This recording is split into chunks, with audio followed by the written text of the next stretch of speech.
Existe um fato muito importante, a descoberta da Arca da Aliança. Será que a pressão política deveria continuar a esconder a essa descoberta subterrânea? Por que será que essa obra de arte é tão explosiva? Será que ela desempenharia um papel importante nos eventos futuros? Existe uma conexão entre a Arca da Aliança e os eventos que irão acontecer em breve, Nanon? A Arca da Aliança era o símbolo da presença de Deus. Sobre a arca havia uma tampa conhecida pelo nome de propiciatório, ou lugar de misericórdia. Esta arca era coberta de ouro, enquanto a tampa e os anjos unidos eram em ouro puro. Eu fiz investigações em muitos lugares e países e tenho a convicção de que a arca não esteve em nenhum desses lugares. Que ela não foi tomada nem pelos babilônios ou romanos e que ela não foi destruída. Segundo a tradição, a arca e os objetos do templo ficaram escondidos através das invasões babilônicas. Através do exílio dos judeus de 70 anos na Babilônia, assim que no segundo período do templo, eles ficaram escondidos por muitos séculos durante a dominação estrangeira em Jerusalém. Eles ficaram escondidos até os tempos atuais.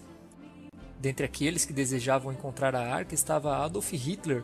Ele pensava que a arca detinha uma propriedade mística e daria poder sobrenatural aos homens. Mussolini também desejou tomar posse da arca. A esperança era encontrar uma caverna que estava, na época, no nível do solo. Então, as escavações começaram. Diante da parede rochosa, progressivamente cada vez mais fundo. E rapidamente eles começaram a encontrar algumas peças que pareciam pequenas caixas de livros. E quando as escavações estavam cada vez mais profundas, eles descobriram três caixas. Continuando a escavar, eles descobriram 14 pés mais abaixo uma pedra descoberta. Ela se encontrava a mais ou menos 2,50 metros da parede rochosa. Depois de tê-la limpado, eles descobriram no meio uma forma quadrada.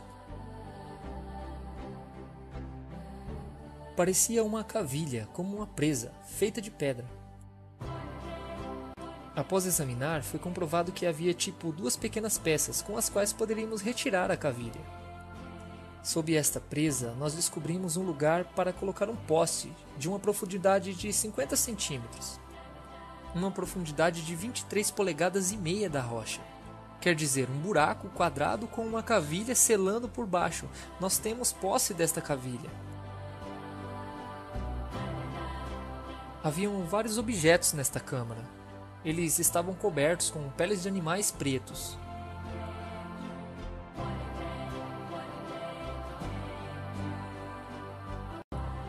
Em cima disso, haviam pedaços de madeira, e sobre a madeira haviam pedras. Ron veio e passou atravessando entre as pedras e o teto, e ele pôde ver uma caixa feita de pedra. Ela tinha uma tampa plana, mas que era dividida em 2 partes exatas. E se descobriu que existia uma fissura no teto. A fissura do teto estava alinhada exatamente com a fissura sobre a tampa da caixa. A fissura descia da rocha, continuava invisivelmente no ar e em seguida recomeçava. Era muito estranho. Esta fissura seguia por 6 metros dentro da rocha.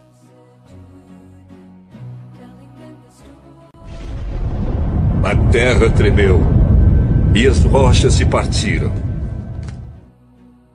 No momento da morte de Jesus Cristo, as rochas se racharam e o seu sangue escorreu saindo do seu corpo. Escorreu por suas pernas, pelos seus pés, escorreu no buraco do poste e na fissura da rocha que foi aberta para o receber, o sangue. E foi diretamente sobre a tampa da caixa de pedra. E isso aspergiu o propiciatório que estava no interior dessa caixa de pedra. O lugar de misericórdia da atual Arca da Aliança. E como sabemos disso, esta fissura foi examinada com cuidado e demonstrou que uma grande quantidade de sangue escorreu ali por dentro. E ainda está lá, e é sangue humano. Esta é minha pergunta. O Senhor disse que tinha dado o sangue de Nosso Senhor para ser examinado por um laboratório israelense. Quais foram os resultados? Ok, rapidamente.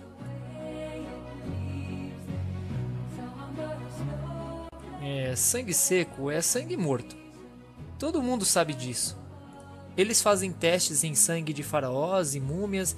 Há certas coisas que eles podem fazer, mas eles não podem fazer uma conta de cromossomos. Em todo caso, não por métodos que eu conheça. Tudo está evoluindo, mas não vou dizer que conheço tudo.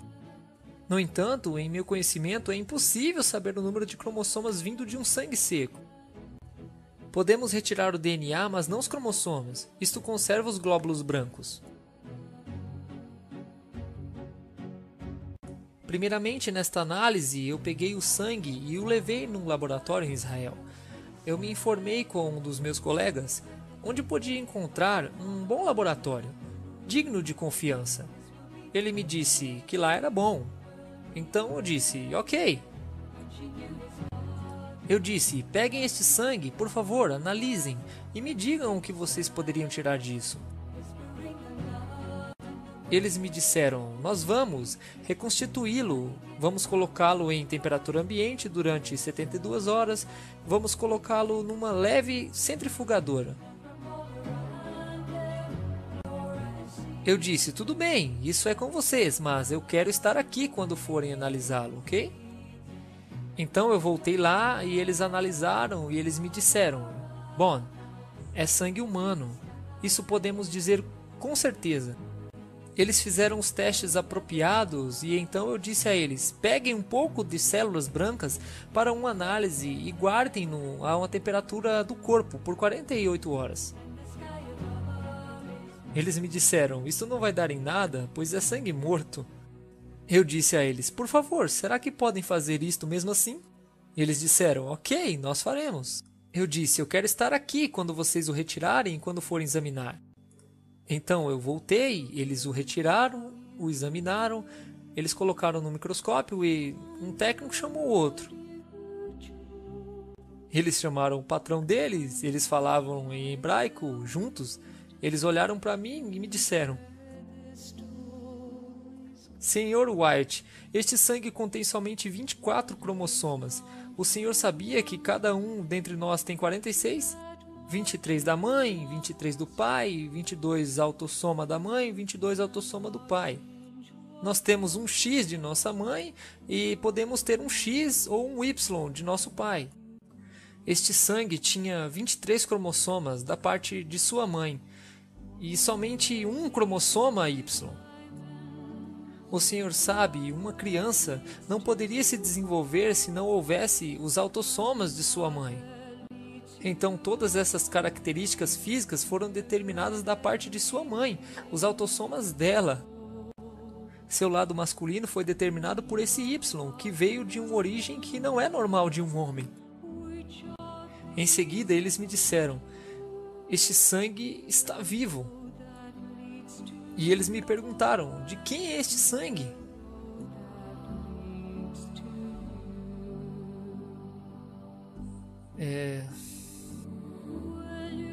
Eu disse a eles, esse sangue é do vosso Messias.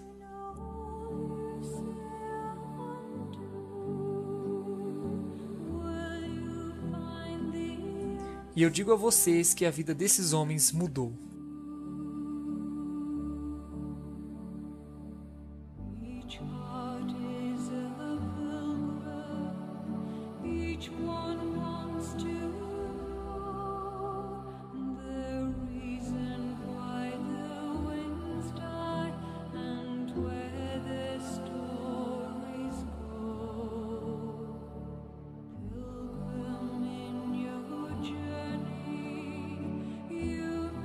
Obrigado por assistir.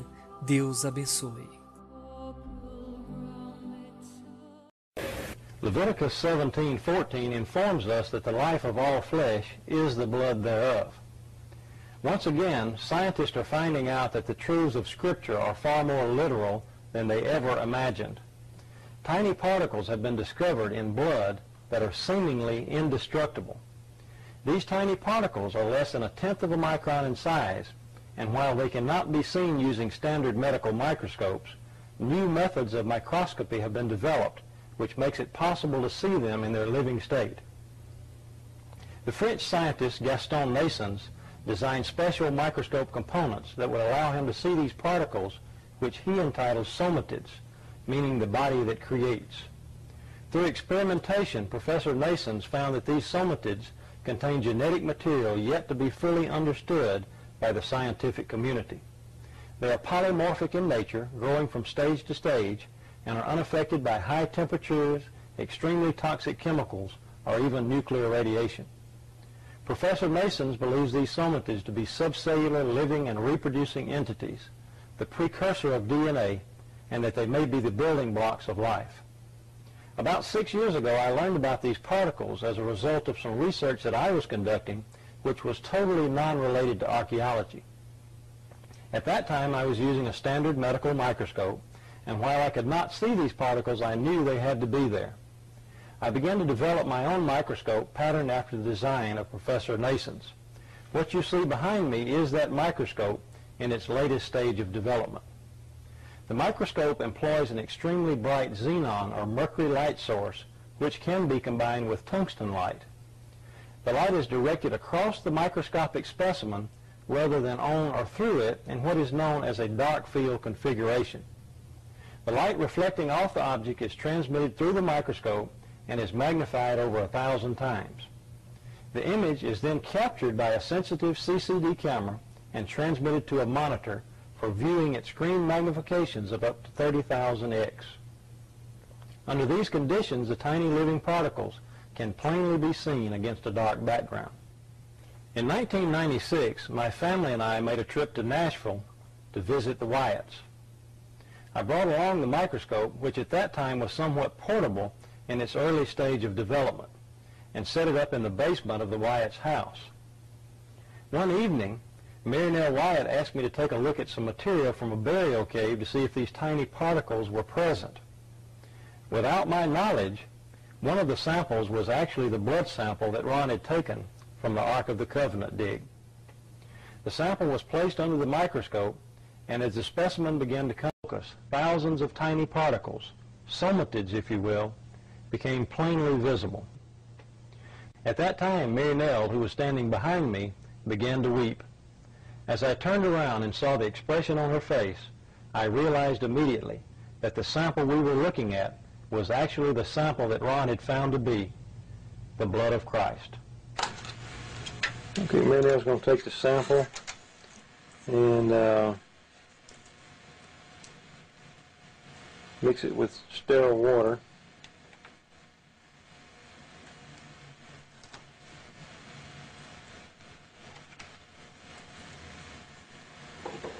And a test tube there that we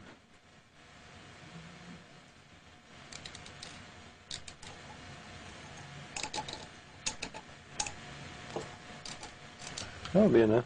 Okay.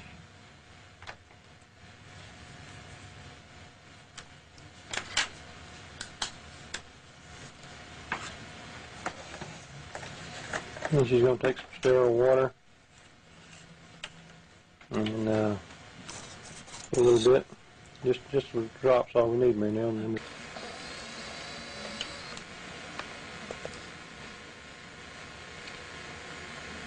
Okay, so now that we've got the sample on the slide, we'll go ahead and focus into the sample and see what comes up on the screen here.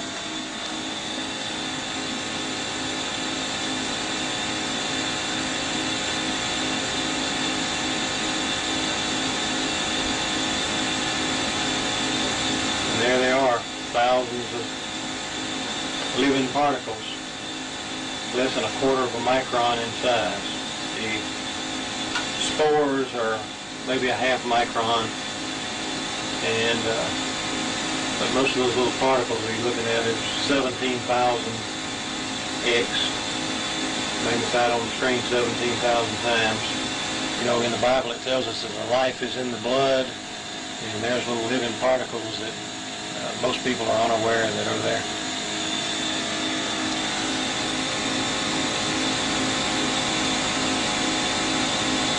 And this is the same thing we see in living blood. The scientist in Canada says that these things never die.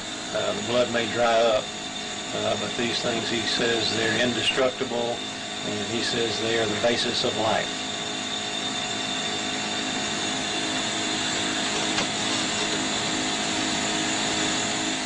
Blood of his son on the mercy seat at the Ark of the Covenant.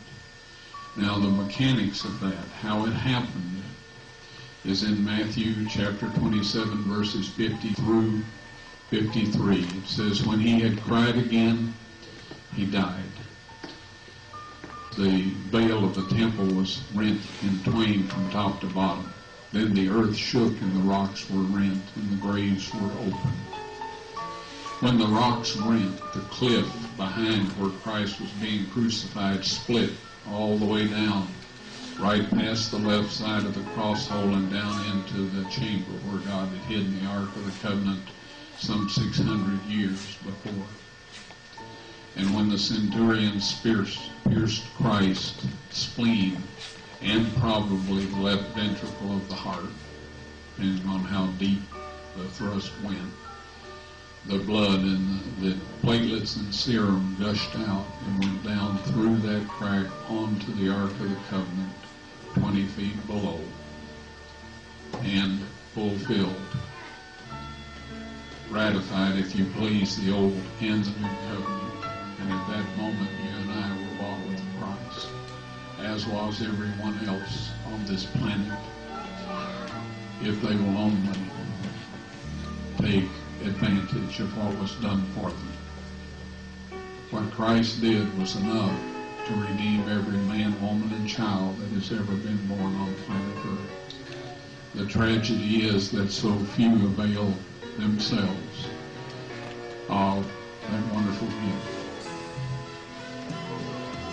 Now, the next morning, and this is in Matthew chapter 28, it says, the angel descended to roll back the stone, and there was a great earthquake.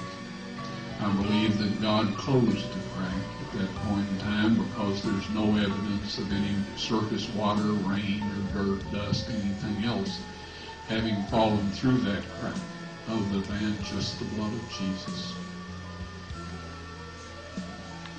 And there it remained for almost 2,000 years. But the ark was sitting there 600 years before the blood actually went on it. The chamber where I found the Ark of the Covenant has since been perfectly cleaned out. And the Ark of the Covenant, the table of showbread, the candlestick, the golden altar of incense, they are all set out as they were in the earthly temple, except that the Ark of the Covenant is setting against the 12-foot long and 18-foot wide or high. Yes, the tables of stone were found in the Ark of the Covenant. I removed them with the assistance of 4 angels who lifted the mercy seat, which I would estimate weighs about 900 pounds of solid gold. And one of these angels told me to take the tables of stone out of there. He said God wants everyone to see those. And so I took them out, backed up, stood there, frozen in place, and I just can't describe my physical state or mental state or anything else. If I didn't have some physical evidence to prove it happened, I think I had a dream or something. But anyway, they're on a stone ledge right in the same chamber. That's where the angel put them after I handed them to him. I didn't know what to do with them. And I was told that these are to be presented with the blood evidence when the mark of the beast law is passed or enforced. Now, I know everybody wonders about what it is, the mark of the beast. You've heard all kinds of rumors, stories, and all this. I'll tell you quick and simple. If you keep the 10 Commandments that God wrote up on those tables of stone, and about which he says in Psalms 89:34, those of you that are writing down text, you'll want this one. He says, my covenant will I not break, nor alter the thing that has gone out of my lips. He spoke the 10 Commandments from the mountaintop. He wrote them in stone, and he says, nothing will change. Right? If you keep that law, you will receive the seal of God. Soon there will be a set of man-made laws. These man-made laws will require that you break God's 10 Commandments.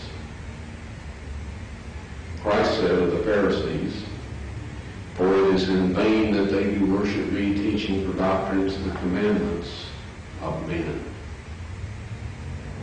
If you keep those man-made laws and break God's 10 Commandments, you will receive the mark of the beast. When I get to heaven, I'm going to look around, and I want to see every one of you there. You can make it with God's help. Please, don't let all of that go to waste. Please, take advantage of that wonderful opportunity.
Good evening, Ron. Thank you very much for all three for seminars. Wonderful, thank you. My question is that you said that you had the blood of our Lord examined by the Israelis. That's correct. What was their determination of that? Okay.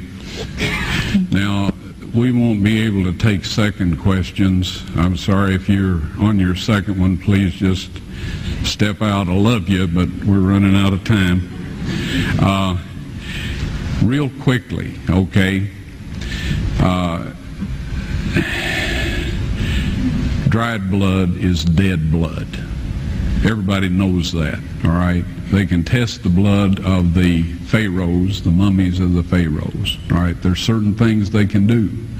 They cannot get a chromosome count by any method I'm familiar with, all right? Things keep changing. I don't profess to know everything.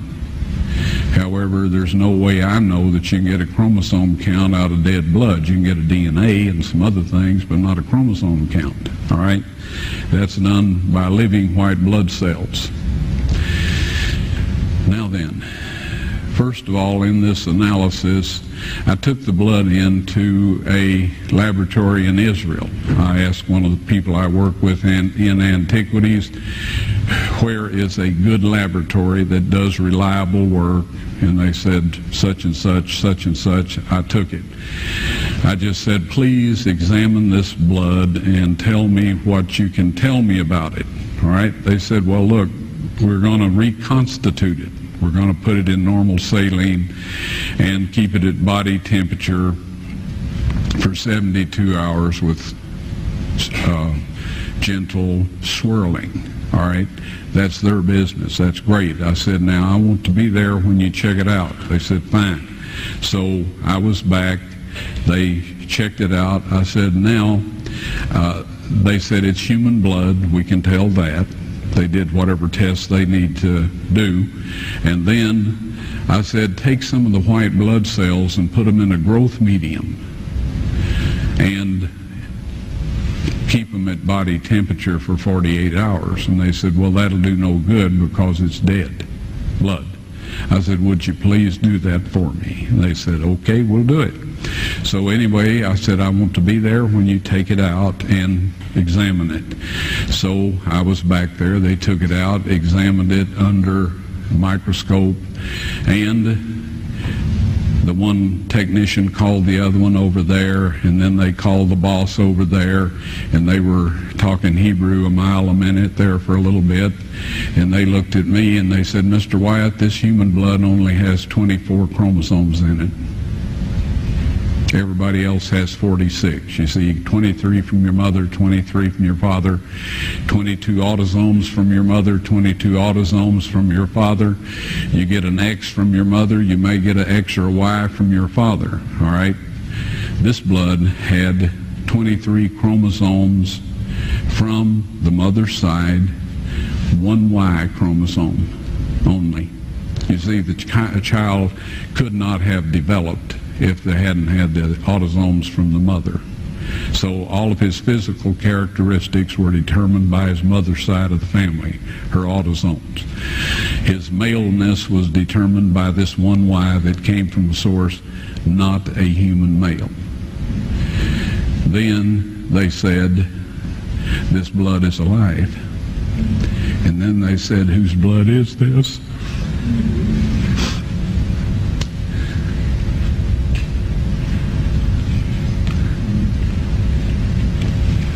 I said, it's the blood of your Messiah.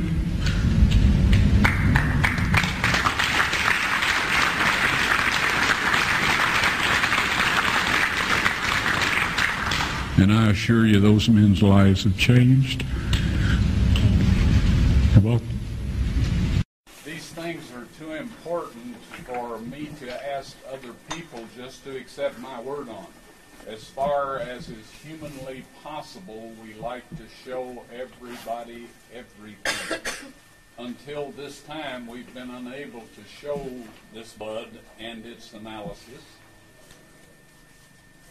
But God has this on His timetable, and it will be done at the perfect time.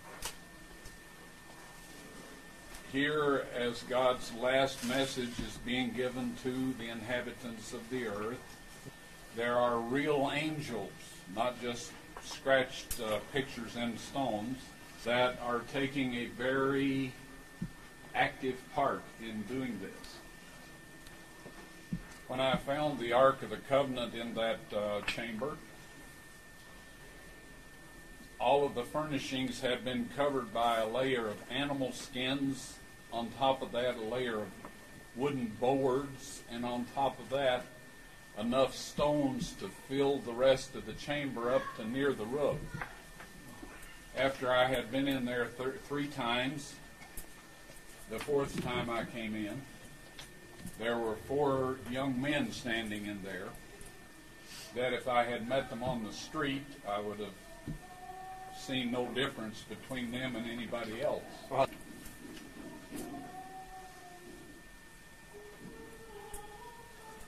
One of them said, we're the angels that have been assigned to the Ark of the Covenant, and we'll tell you what God wants to done with this, and we'll help you do what He wants done with this. They wanted me to take a sample of the blood and have it analyzed. All I had with me was a film cartridge and a pull tab from a Coca-Cola can. So I took this pull tab and straightened it out to make a little bit of a scoop with it. And I collected about 3/4 of that little canister full of this dried blood. We had this analyzed. We put an amount of this blood in some normal saline and at body temperature, and we swirled this gently for 72 hours. And this was part of the instructions I got from the angel. When we put this in a growth medium, for another 72 hours and put it under a microscope. The white blood cells were dividing. We were able to get a chromosome count. There were 24 chromosomes. 23 Christ got from Mary. He got one, which was the sex determinant, or the Y, from his heavenly Father, for a total of 24. All of us have 46. We get 23 from our mother and 23 from our father. Now, this blood, folks, was still alive after almost 2,000 years. The people that did the test thought I had pulled a fast one of some kind on them. Never in their lives have they ever seen any dried blood that was still alive.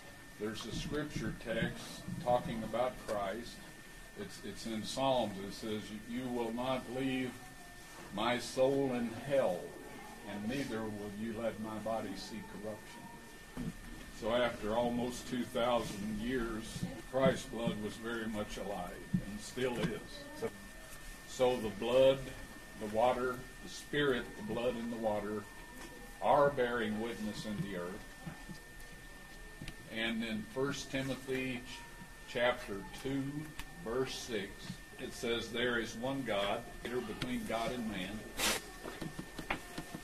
the man Christ Jesus, who gave himself a ransom for us, to be testified of in due season."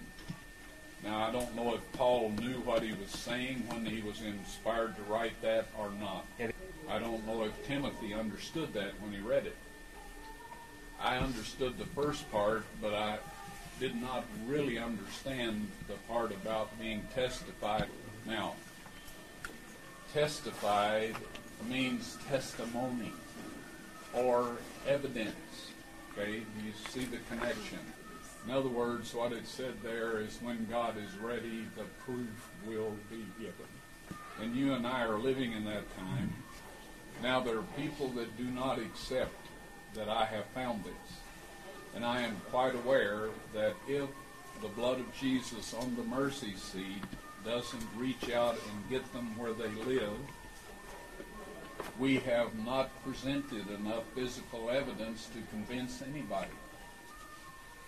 Now then, you remember the experience of Thomas when Christ appeared in the upper room after his resurrection. For some reason, he wasn't there on the first occasion that Christ appeared. He was there on the second occasion that Christ appeared to these people. And Christ addressed him directly, and he told Thomas to come and put his fingers in the wounds and his hand in the side. He did not condemn Thomas for asking for proof. In fact, he said, "Blessed are you because you have seen and you have believed." Because Thomas said, "My Lord and my God." None of that was by accident, folks. There are those of us who needed to hear this story of what Thomas did. Just word of the blood of Jesus on the mercy seat is quite sufficient for some.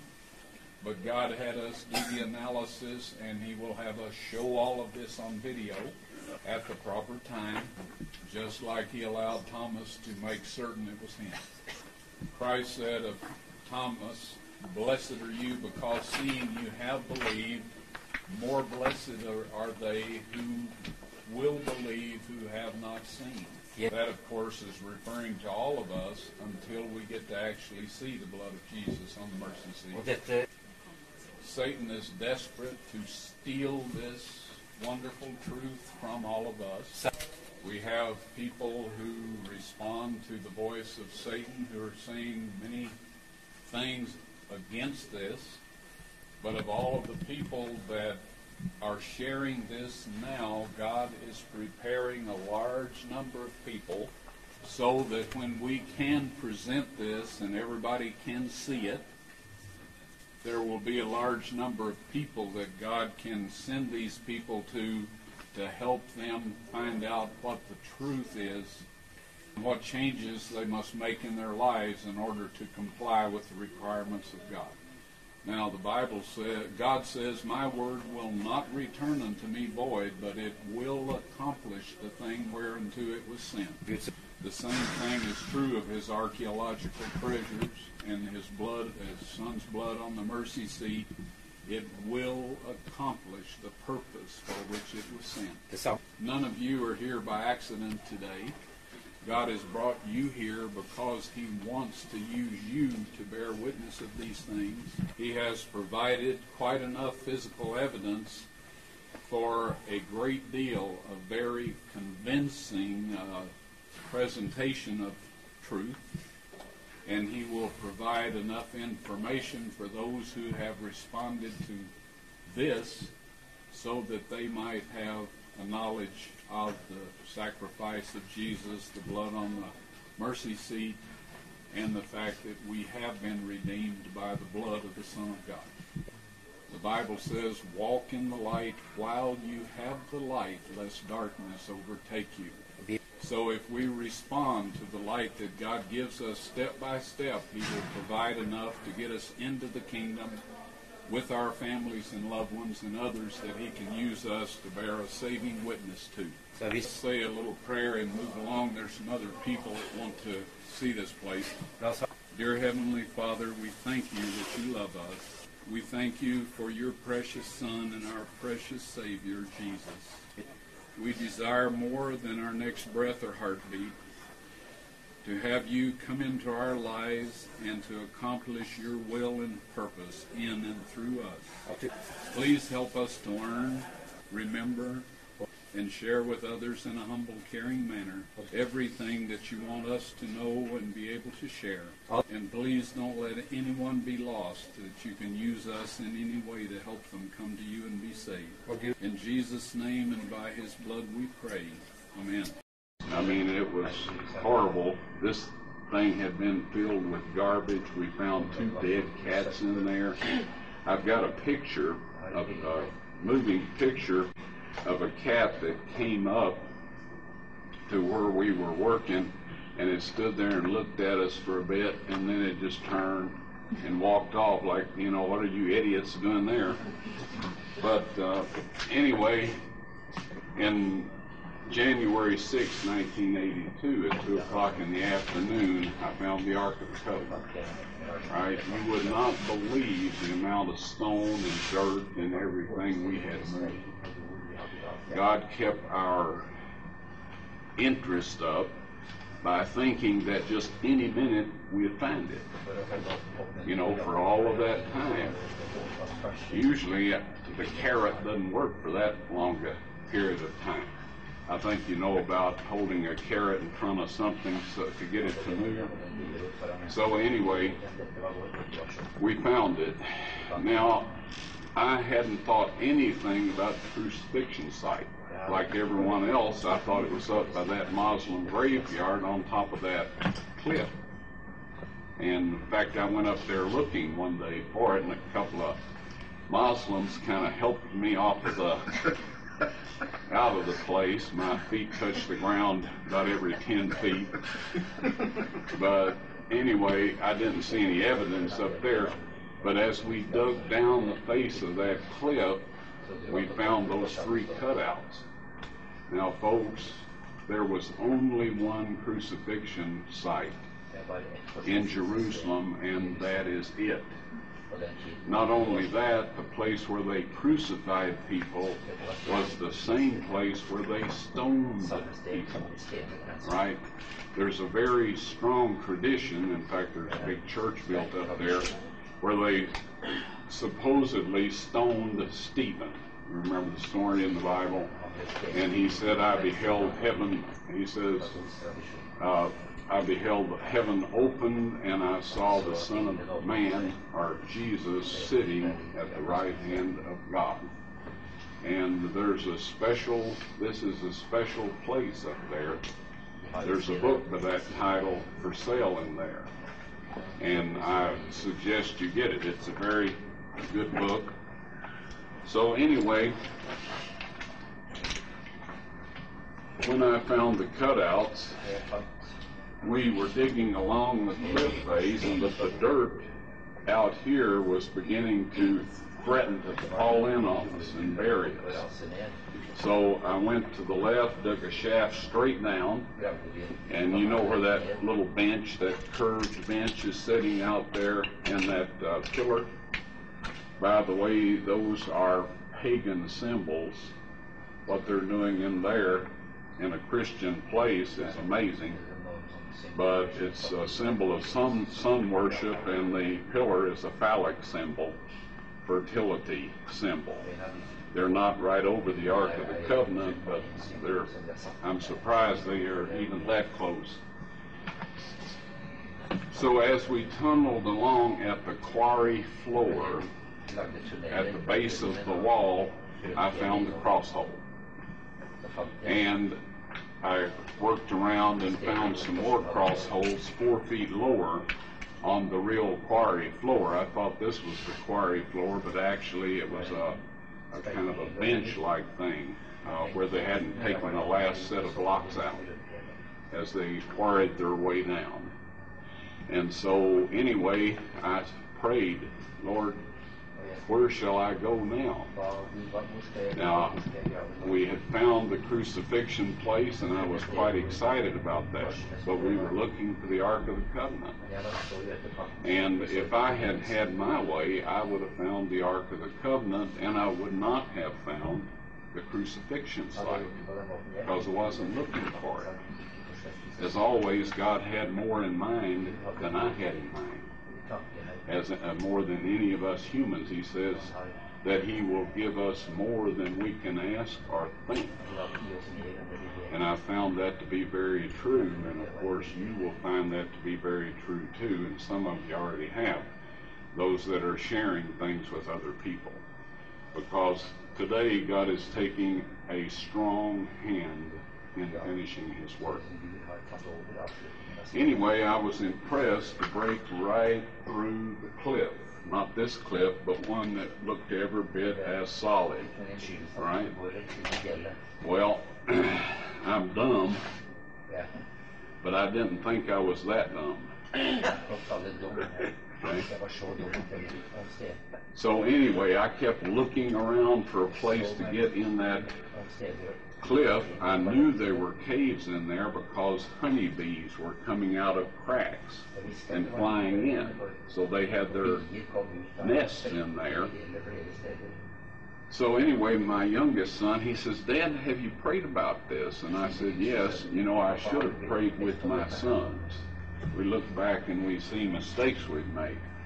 But he asked, and we did pray together at night and morning, but I should have prayed right there. Anyway, he said, did you pray about this? I said, yes. He said, well, did you get any indication of what to do? I said, yes. I'm supposed to break right through that cliff. And he says, well, let's do it. And I said, no way. That's stupid. I'm not doing it. So we worked for 3 or 4 more days, and it was time to leave the next day. And my oldest son was down with me, and we were handing the tools out to my youngest son to store them. And my older son is rather a quiet person. He said, Dad, did you pray about this? I said, sure, yes I did. He said, well, I said, I was impressed to break through that cliff right there. And he said, well, let's do it. And I said, no, that's stupid. I am not beating my brains out against a cliff. He says, well, Dad, pardon my saying so, but I've seen you do stupider things than that. I said, okay, tell Ronnie to pass the tools back down. Now, if you look carefully, you'll see a crack right here. Right? It's not much of one, but it is a fault line through that stone. So we went 18 inches over to this side, took our hammers and chisels and started marking the stone up and down and up and down. Finally, a big chunk popped out of there. Pushed it off to the side, looked back in the bottom. There was a small, dark hole about that big. Didn't look very promising at all. I had my son hand me the flashlight. We had them sitting where we could see. This was all down in a tunnel. And so I put it up to that hole, and there was a big cave chamber back behind there. Have you ever had goosebumps and all of that sort of thing just overwhelm you? Well, that's what happened to me. It didn't take us very long to make the hole big enough to get in. I thought the Ark of the Covenant would be sitting right there. It wasn't. So since we had to leave the next morning, we plugged that hole. We came back to the surface, plugged the hole, fixed everything up so nobody could tell where we had been, and left. I had to go home, work, save up some more money, come back. But eventually, I found the Ark of the Covenant, and it was in a chamber that I would not have bothered going in, just like I wouldn't have bothered breaking through the wall. My two sons had gotten very ill in 1982. I sent one of them home Christmas Eve, the other one home New Year's Eve. I owed the hotel $300. I had no money at all. As a friendly Arab let me eat at his restaurant, and that, folks, to me is humiliating. You know, there are some things that I'm not comfortable with, and I was experiencing several of them. That trip, I decided that I was going to find the Ark of the Covenant or die in the hole. This may sound a little melodramatic, but I was humiliated. I couldn't pay my bill at the hotel. I'd rather be dead than in a situation like that. And that's not good logic. So don't go down and do likewise on that one. So anyway, the little Arab guy that was letting us eat at his restaurant, he was a full-grown man, but he's about that tall and small, petite. So as we went through this cave system, he would crawl into the chambers, and I'd give him a light, and he'd shine it around, and I'd peek through to see if it looked like anything in there. So we did this over and over, and we came to this one hole after we had, I mean, you wouldn't believe where all we had gone in that cave. However, how many of you have ever been inside a big cave?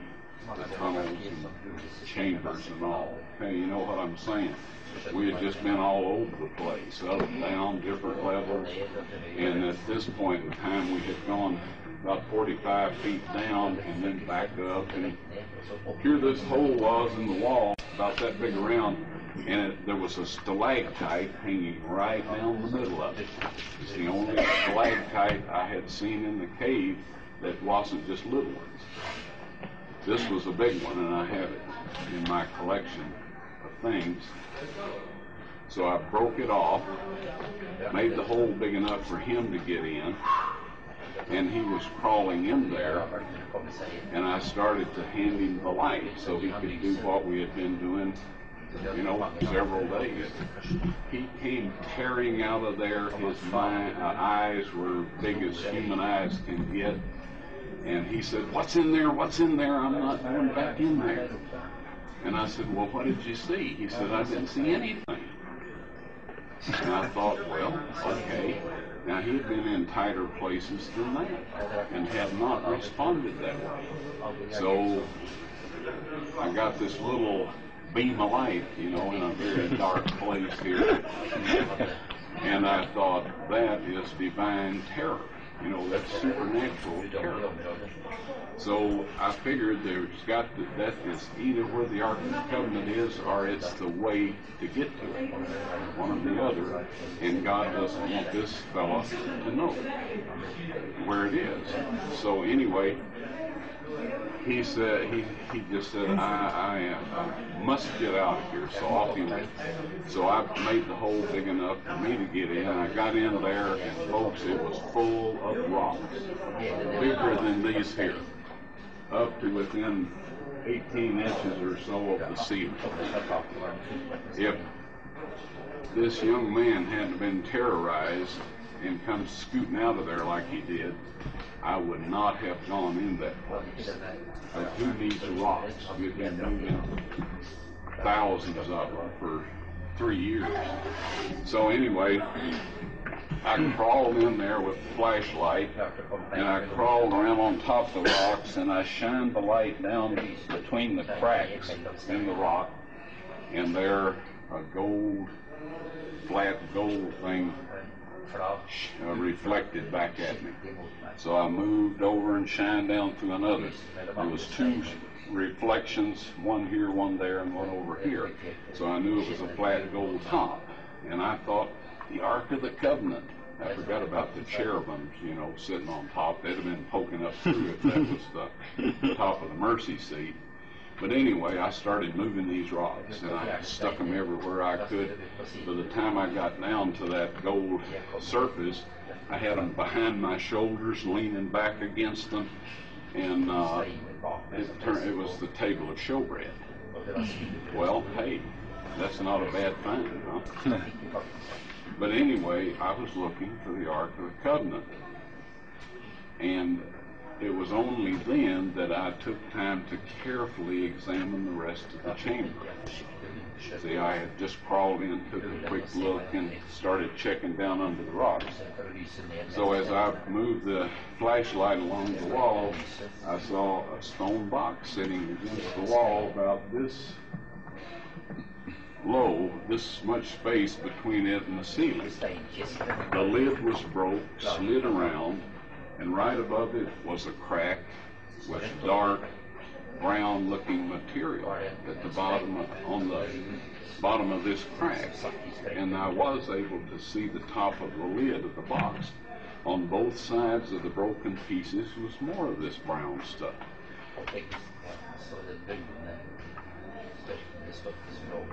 All of a sudden I realized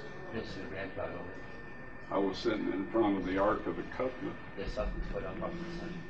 and that Christ's blood had come down on it.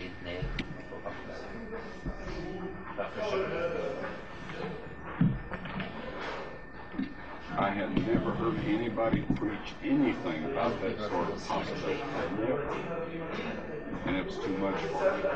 When I regained consciousness and looked at my watch, again, 45 minutes had passed from the time I crawled in the chamber.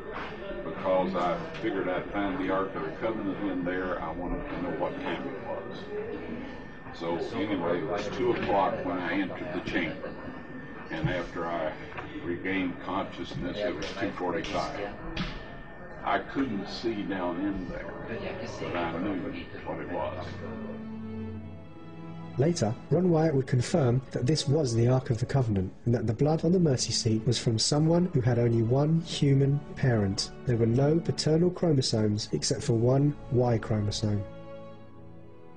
Jesus was God's only begotten Son, just as he said he was.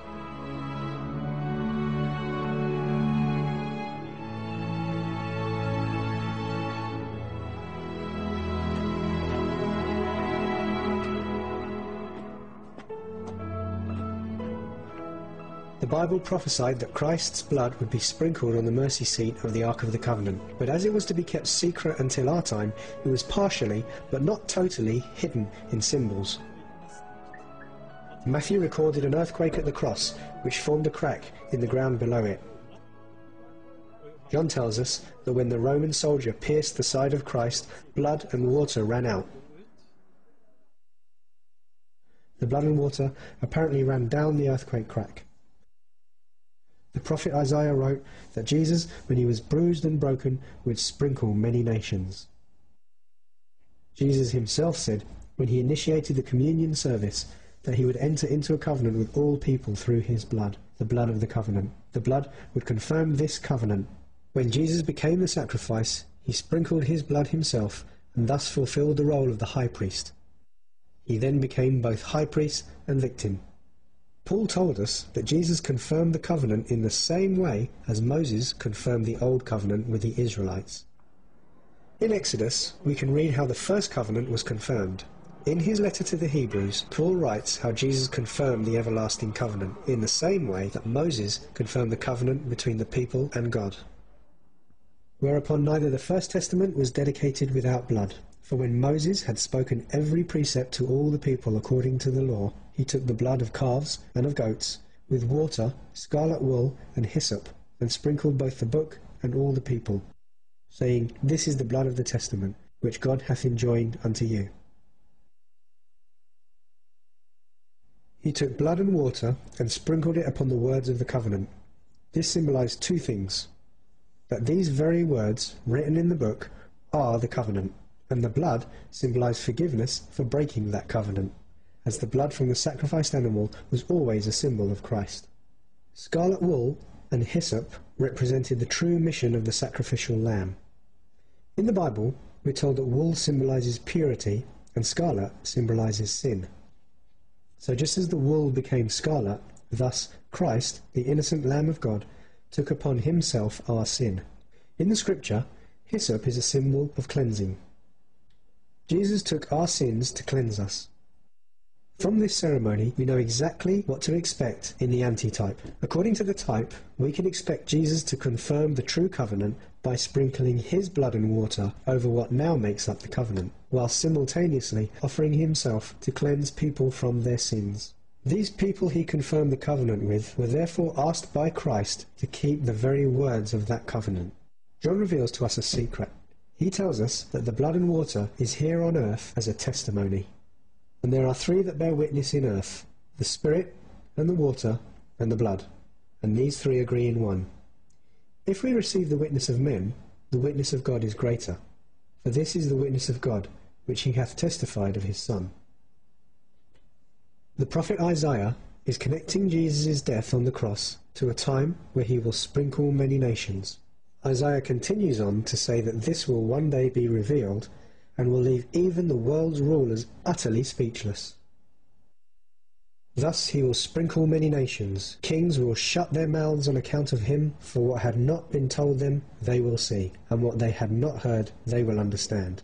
When the prophet Daniel was given the task of prophesying of the coming Messiah, he made a clear reference to the mission of Jesus: to finish the transgression, and to make an end of sins, and to make reconciliation for iniquity, and to bring in everlasting righteousness, and to seal up the vision and the prophecy, and to anoint the most holy.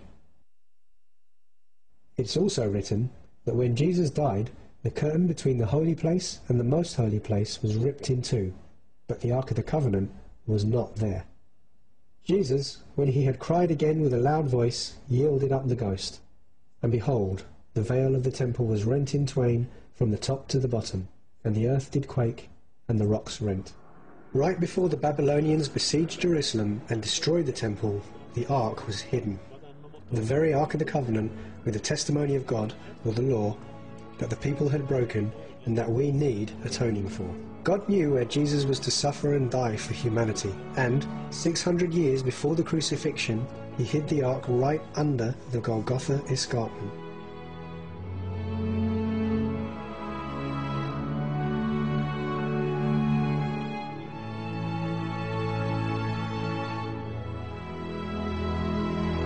Jesus morreu mesmo numa cruz? A cruz, diz certa enciclopédia, é o mais conhecido símbolo do cristianismo. Muitas pinturas religiosas e obras de arte mostram Jesus pregado numa cruz. Por que esse símbolo é tão difundido na cristandade? Jesus morreu mesmo numa cruz? Muitos diriam que sim e usariam a Bíblia para provar isso. Por exemplo, segundo a versão Almeida, revista e corrigida, por ocasião da execução de Jesus, observadores zombaram dele e o desafiaram a descer da cruz. Mateus 27, 40 e 42. Muitas outras traduções da Bíblia dizem algo parecido. A Bíblia na linguagem de hoje diz sobre Simão de Cirene. Os soldados obrigaram Simão a carregar a cruz de Jesus. Marcos 15, 21. Nesses versículos, a palavra cruz é a tradução da palavra grega stauros. Existe base sólida para essa tradução? Qual o significado original dessa palavra? O que é uma cruz? Segundo o especialista em grego W. E. Vine, stauros denota primariamente um poste ou uma estaca vertical. Nesses pregavam-se os malfeitores para serem executados.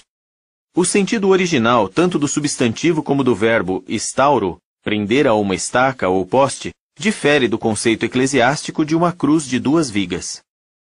O Dicionário Bíblico Imperial, em inglês, diz que a palavra estauros significava apropriadamente uma estaca, um poste reto ou um madeiro, em que algo podia ser pendurado ou que poderia ser usado para cercar com estacas um pedaço de terreno. O dicionário continua. Até mesmo entre os romanos, a crux, da qual se deriva a nossa cruz, parece ter sido originalmente um poste reto. Assim, não é de surpreender que a Enciclopédia Católica, em inglês, diga: de qualquer forma, é certo que a cruz originalmente consistia em um simples poste vertical, afiado na extremidade superior. A outra palavra grega, xilon, que os escritores bíblicos usaram para descrever um instrumento da execução de Jesus. A obra Léxico Crítico e Concordância do Novo Testamento em inglês e grego, em inglês, define xilon como pedaço de um tronco, uma estaca de madeira. E acrescenta que, assim como estauros, xilon era simplesmente um poste ou uma estaca vertical, onde os romanos pregavam os que haviam sido condenados a ser crucificados. Em harmonia com isso, é interessante notar que a versão Rei Jaime, em inglês, diz em Atos 5:30: o Deus de nossos pais ressuscitou a Jesus, a quem vós matastes e pendurastes numa árvore, xilon. Outras versões, embora traduzam estauros por cruz, também traduzem xilon por árvore. Em Atos 13:29, a Bíblia de Jerusalém diz sobre Jesus: quando cumpriram tudo o que estava escrito a seu respeito, desceram-no do madeiro, xilon, e o colocaram no túmulo. Em vista do significado básico das palavras gregas estauros e xilon, o Léxico Crítico e Concordância, já citado, observa: as duas palavras não combinam com o conceito atual de cruz, com a qual nós nos familiarizamos por meio de gravuras. Em outras palavras, o que os escritores dos evangelhos descreveram usando a palavra estauros não era nada parecido com o que as pessoas chamam hoje de cruz. Portanto, é apropriado que a tradução do Novo Mundo das Escrituras Sagradas use a expressão estaca de tortura em Mateus 27:40-42 e em outros lugares onde aparece a palavra estauros. De modo similar, a Complete Jewish Bible usa a expressão estaca de execução. A origem da cruz. Se a Bíblia realmente não diz que Jesus foi executado numa cruz, então por que todas as igrejas, católicas, protestantes e ortodoxas, que afirmam ensinar e seguir a Bíblia, adornam seus edifícios com a cruz e a usam como símbolo de sua fé? Como a cruz se tornou um símbolo tão popular? A resposta é que a cruz não é venerada apenas por membros de religiões que afirmam seguir a Bíblia, mas ela também já era venerada por pessoas cuja adoração é de muito antes do surgimento das religiões cristãs. Várias obras de referência sobre religião reconhecem que cruzes de vários modelos e formatos já eram usadas muito antes de Cristo. Por exemplo, antigos hieróglifos e pinturas de deuses e deusas egípcios muitas vezes mostram uma cruz em forma de T com um círculo na parte de cima. É chamada de cruz ansada, ou em forma de alça, e acredita-se que seja um símbolo da vida. Com o tempo, esse formato de cruz foi adotado e usado extensivamente pela Igreja Cóptica e outras. De acordo com a Enciclopédia Católica, o formato primitivo da cruz parece ter sido o da chamada cruz gamada, crux gamata, mais conhecida pelos orientalistas e estudantes da arqueologia pré-histórica por suástica, seu nome sânscrito. Esse sinal era amplamente usado entre os hindus na Índia e os budistas em toda a Ásia, e ainda é visto em decorações e ornamentos nessas regiões. Não se sabe exatamente quando a cruz foi adotada como símbolo cristão. O Dicionário Expositivo de Palavras do Novo Testamento de Vine, em inglês, diz: por volta de meados do 3º século Anno Domini, as igrejas ou se haviam apartado de certas doutrinas da fé cristã, ou as tinham distorcido. A fim de aumentar o prestígio do sistema eclesiástico apóstata, aceitavam-se pagãos nas igrejas, mesmo que não tivessem se convertido à fé, e em geral permitia-se que mantivessem seus sinais e símbolos pagãos, incluindo a cruz. Já alguns escritores apontam para a alegação de Constantino, adorador do deus Sol, de que em 312 era comum, quando estava numa de suas campanhas militares, teve uma visão de uma cruz sobreposta ao Sol com um lema em latim, in hoc signo vinces, com este sinal vencerás. Algum tempo depois, um sinal cristão foi colocado nas bandeiras, escudos e armaduras de seu exército. Constantino supostamente se converteu ao cristianismo, embora só tenha sido batizado 25 anos depois, no leito de morte. alguns questionaram suas motivações. Ele agiu mais como se estivesse convertendo o cristianismo naquilo que achava mais provável que seus súditos aceitassem como religião católica, universal, do que como se tivesse se convertido aos ensinos de Jesus, o Nazareno, diz o livro A Cruz Não Cristã, em inglês. Desde então, passaram-se a usar cruzes de muitos modelos e formatos. Por exemplo, o Dicionário Bíblico Ilustrado, em inglês, diz que aquilo que se chama Cruz de Santo Antônio tinha o formato de T maiúsculo, que, segundo alguns, se derivava da letra Tau, símbolo do deus babilônio Tamuz. Havia também a Cruz de Santo André, no formato da letra X, e a conhecida Cruz de Duas Vigas, com a barra horizontal abaixada. Esse último tipo, chamado de cruz latina, é erroneamente considerado pela tradição o formato da cruz na qual Nosso Senhor morreu. Em que os cristãos do primeiro século acreditavam? A Bíblia mostra que no primeiro século muitos dos que ouviram Jesus se tornaram cristãos e aceitaram o valor resgatador de sua morte sacrificial. Depois que o apóstolo Paulo pregou aos judeus em Corinto, provando que Jesus era o Cristo, a Bíblia diz que Crispo, o presidente da sinagoga, tornou-se crente no Senhor, e assim também todos os de sua família. E muitos dos coríntios, que tinham ouvido, começaram a crer e a ser batizados. Atos 18, 5-8.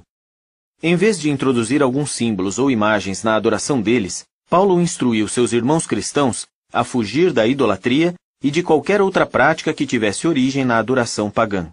1 Coríntios 10, 14. Os historiadores e pesquisadores não encontraram nenhuma evidência que confirme o uso da cruz entre os primeiros cristãos. É interessante que o livro História da Cruz, em inglês, cita um escritor do fim do século XVII que perguntou: será que o Santo Jesus se agrada de observar seus discípulos glorificando a imagem daquele instrumento de punição capital, no qual ele supostamente sofreu com paciência e inocência, desprezando a vergonha? Como você responderia? Para adorar a Deus de modo aceitável, não é preciso usar objetos e imagens. Que acordo tem o templo de Deus com os ídolos? Perguntou Paulo. 2 Coríntios 6, 14-16. Em nenhum lugar as Escrituras dão a entender que a adoração cristã deve incluir o uso de algo semelhante ao instrumento onde Jesus foi pregado.